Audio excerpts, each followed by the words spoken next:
Hey everyone, it's McGuire, Brannon, in a circle today. This is different because today I am going to be almost treating this like office hours, and I get these questions all the time about how I script for education videos, for walkthrough, whatever. And I want to just show you honestly with this process. I opened up this is my channel dashboard for and analytics for my most recent video. This is the video on Arc Browser. A lot of you have been telling me for a while Arc Browser is totally worth trying out. I wanted to do it. I love getting into new tech, and I wanted to open it up, share those first thoughts. So I did. And I want to show you how I prep for a video like that. So I'm going to take you through all of it. And I'm going to skip right now to the end, which is, this is the filming script that I used. And so this is trying Arc Browser. It starts with the words, is Arc Browser worth trying? And then it's just continuing until basically I get to the end of the intro. So what do I script? In this case, I just scripted the intro. And the reason is, I'm doing a first reaction thing. I may have some, bullets here about these are the sites I might check out. I did not check out most of these. These are the ways I might use the browser. But other than that, all I can really script is the intro for this because the rest is just reactions.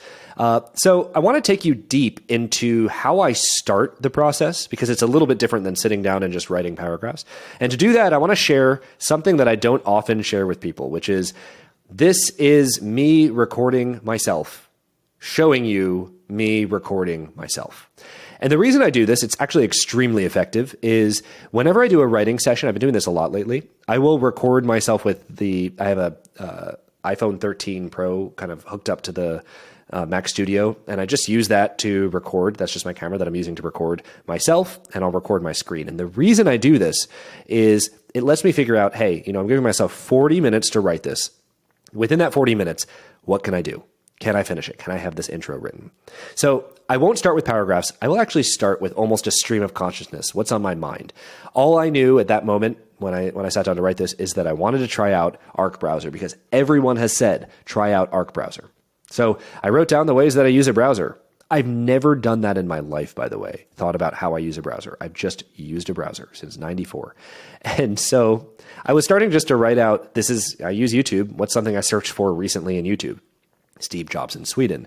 What did I search for on Google? I searched for Claude, Premiere having problems, Heath Ledger's performance of the Joker, and Wikipedia. I went directly to a lot of websites. So by 5 minutes in, you have a lot of random stuff that seems kind of nested in some categories, but that's okay because I look at this as a brain dump. And the faster I can get it from, in my brain to a much more complicated page, the faster I can get to actually organizing it. So you'll see just completely random stuff on this page, like more Google searches and other sites that I directly go to. And for some reason, listings that look like doneness levels of steak. So what I would recommend to anyone who's doing this, who struggles with the outline part, especially if you think that the way I organize videos is organized, take a look at this. It is not organized. It's awful. And that's okay, because I'm not getting caught up in it. I'm going to write some examples of some things that Rachel being recast in The Dark Knight by Maggie Gyllenhaal for the second one. These are just random thoughts, and that's okay. It's okay if it looks like a mess right now. I could never teach this. If you handed me this and said, stand in front of a room full of 400 people and make this work, would I find a way? Sure. Would it be good? Probably not. And the reason is, it is not easy to follow.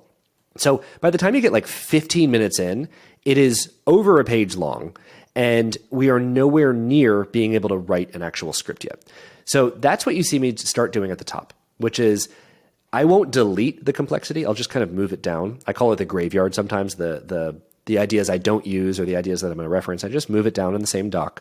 And what I'll do is I'll list out the ways that I'm starting to see these things come together. So in this case, I found myself directly searching for stuff on Google or getting answers on ChatGPT, directly searching on Yelp. I also found myself indirectly searching on a number of these platforms. So I have two categories for search. I would use Google to search Wikipedia. I would use Google to search Reddit. So that's my indirect search. And then for the last two, we can go over to here. I would directly browse. So I'm just pasting in some of those examples. I would go to directly browse Google Docs, other web apps like Google Calendar, X, Midjourney, things like that. And then I would indirectly browse. So indirectly browse, I'm writing out, hey, if I'm on Reddit, then I'm opening new tabs from an existing website. That's kind of an indirect way. I'm not directly going to a specific Reddit topic, a Reddit post. I'm not going to a specific comment. I'm never doing that directly from the address bar. Same with email. I'll get emails. People will send me links. I'm just going to follow those links and open those in new tabs. Same with texts, etc. So we're like 20 minutes into this video or this recorded video of me recording and in that 20 minutes, more than half the total length of this, we have not written a single word. And that's totally okay. I choose to spend more time on an outline than I do the words that I'm writing. I say that now, but I'm pretty sure the net time I spent writing slightly exceeded the outline. But that's the most important thing, because once I got that, now I'm just going to write words that get me to describe these 4 things. That's all I have to do. So I write, I've never tried Arc Browser, but everyone on the planet seems to be talking about this. Is that good? No. And that's okay. I'm not going to stop writing because it's bad writing. I'm going to keep writing because just like it was important for me to get whatever's in my brain out on paper or out in this outline form, it's really important for me to just write my thoughts, even if it doesn't sound good. That's not how I really work, and I bet almost no one watched it. Who knows what I'm saying here? It didn't make its way to the final words, but that's okay, because it's letting me take the core concepts that I've written out, these 4 categories, and kind of write my way around them. That's okay. I'm going to probably fail the first time. That's great. I'll rewrite it and it'll be better. Now, there's stuff that I definitely worked in here, like I spent my first 60 minutes with a browser built by a company named the Browser Company. I left that in the final version. But I essentially want to make sure within that 40 minutes, now, if you ask me the same question, if you gave me this and said, stand in front of 400 people and teach this, I could read word for word here and probably convincingly hold the attention of most of that group, especially if it's an interested party, if it's people interested in something like Arc Browser, software AI, and probably do it okay. I would say that after the 40 minutes, though, when I get to that point, so I actually should have stopped recording right around here, which is what, 30-something minutes in, 36:58. So I think at this point it's worth noting that it's okay to record. I could record it like this, but I think I did this. This is April 2nd. I believe I recorded and shipped this video on April 3rd. So at some point between the 2nd and the 3rd, I realized that browsing or using a browser is a lot like dating, especially in the fact that you are spending a lot of time with new technologies, new software, especially in the early internet, where things are changing very quickly, from Netscape and AOL, the old days, to Internet Explorer, and eventually MSN Explorer, and every single incarnation of browsers. So what I did is I basically wrote out a list, and I use Keynote for these animations, but I wrote out a list. I knew that the core stuff would be the 2 types of searching, and of course the direct and indirect, and indirect and indirect. So that's how I get the numbers. It's just Keynote slides. And then I knew for this, I just wanted to find, a heart and then use Photoshop to break a heart. And essentially I'm using Magic Move to scroll through McGuire's dating history of internet browsers. That's it. These are the browsers. I went through a list of all browsers, all common browsers over the years, and just chose the ones that I remember using at those times. So what I'll say is once I do that, I'll go back when I'm ready to record. And in that case, I just sat down and rewrote that intro. It took about another 18 minutes. Rewrote that intro. I didn't record that session, but rewrote that intro right before filming into the context of dating. And I want to point out 2 things that I do to get to that question that people ask about, do you use a teleprompter? The answer is yes. If I have something scripted out like this, I will use a prompter. I'll even use it to keep me organized in some of these because I knew I had 4 topics. So I could just look up at the camera where the teleprompter is and just reference those. But the 2 things I want to point out, actually, I'll cover 3. The 3 things I want to point out are starting with parentheticals. This is a very, very common way that I write, and it helps me to write in a way that I speak because I don't speak in perfect written English sentences. And the parentheticals let me kind of have a side note, like a little interjection. And I'll use an example here. I often go directly to a site or an app like Google Docs or X. And notice how I'm just like more quietly lowering my voice a little bit.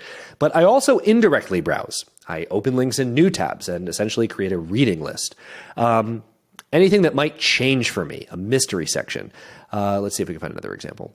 As someone whose browser dating history is a storied and complicated past filled with love and heartbreak and even some experimentation in college, I want to make sure, and so those parentheticals let me do an aside, a side note. And I think it's really important to at least my cadence and the way that I speak. Because when I'm talking to you, when I'm recording this right now, and I use that as an example, I'd put in parentheses when I'm recording this right now, there are dips in the way that I speak. Not everything is monotone. Not everything is, it's just a much more natural way to speak for me. The second thing I want to show is all caps. And you may have heard me do this already. I lean into the words that are all caps. Sometimes I'll do italics if I'm sharing with other people, because all caps sometimes just freaks people out when they see the giant letters. For me, I just lean into the word. So, and before you think dating or relationship parallels, it's worth looking at the data. Think about this. I've never tried it before, and literally everyone is talking about it. So I just lean into those words, and that helps because I'm not memorizing most of this stuff before I go into it. I will often just take the first take or second take of something, and it really helps so I don't have to do multiple takes. If I don't remember what the sentence contour, the sentence shape is, it's really helpful to have, oh, I know I'm aiming for that word because it's giant. That's why I also prefer all caps as to italics, because I can see that giant word coming a mile away on the teleprompter. The third thing that I use a lot is em dashes, and it's just the way I write, but then I use ellipses as well. But one, of course, is first impressions. But the other four, some people might say first impressions. But the other four, but for me, if it's a continued thought, I generally use an em dash. We'll see what's different about Arc Browser. Anything that might change, for me, a mystery section. Now, does that have to be the way that I write it? No, I could just do this. Then I'd put an em dash in here. That's okay. But I use the em dashes to break up kind of that pattern. I'll do it in the middle of a sentence, especially if I want to add something else on that's of a related thought. And that's how I use em dashes. So that answers the question about the teleprompter. So let me just recap. We're about 11 minutes into this Loom recording. So let me recap for you what I've covered, because I generally do that already. I did not set up what I was going to teach in this. That's because I'm doing this on the fly. But now I can recap it at least. So we actually covered, starting with the video analytics for something like this. Views are up 36%. That's great. I think people are really interested in Arc Browser, and that's really nice. But what I will say is that I start with a topic by getting everything out of my head onto paper. I will do a stream of consciousness kind of, this is my outline. Then I'll organize that outline only after I've gotten all of the wild, random stuff on the page. In this case, it led us to those 4 topics: direct and indirect, search, as well as browse. So we got those 4 topics. Once and only once I'm sure that the format, the basic structure is there, then I'll start writing. I don't stop writing just because I'm not happy with the way something sounds. I'll just write it because my goal within these 35 or 40 minutes is to write the intro or to write the script that I'm going to use to film. That's okay. And then when it makes sense, in this case it did make sense, I will rewrite something like that, especially if there's a new angle or a better way to approach teaching a thing or covering a thing, in which case I did this. And then to cover the teleprompter thing, yes, I'll use a teleprompter for anything that I've written. I like to use 3 different things to help me with my pacing, with my sentence contours. And again, those 3 are parentheticals when there's kind of a side note like I'm using right now. All caps for leaning into those words, which I think is critical, especially when there's a big accent in something like that. And then 3, using em dashes to break up some of those sentences, especially if I'm done with a sentence and I'm continuing it. Or I have another related thought that I'm tacking onto the end of that sentence. That is my quick, off-the-cuff, this is how I write a script thing. I have a lot more to share in this, and I'm sure I'll share more like this next time. But I would love to know from you, what do you want to see more of as it relates to scripting? I hope this starts to answer some of the questions that folks have been asking. But if there are other questions or follow-ups, feel free to, and I'd encourage you to use the comments, use the threads, whatever you're in. And I'd love to answer. I'd love to see how I can lean in and support. And if anyone is doing this in different ways, I'd love to learn from you as well. I find different educators, different content creators, different producers approach this different ways. What may work for me might not work for you, and that's completely okay. We all have different ways of approaching these things. But those are some of the ways that I approach creating a script, refining a script, and recording a script using a lot of tools like Google Docs and ScreenFlow and Prompt Smart Pro. I think that's it. That's the core. Thanks, everyone.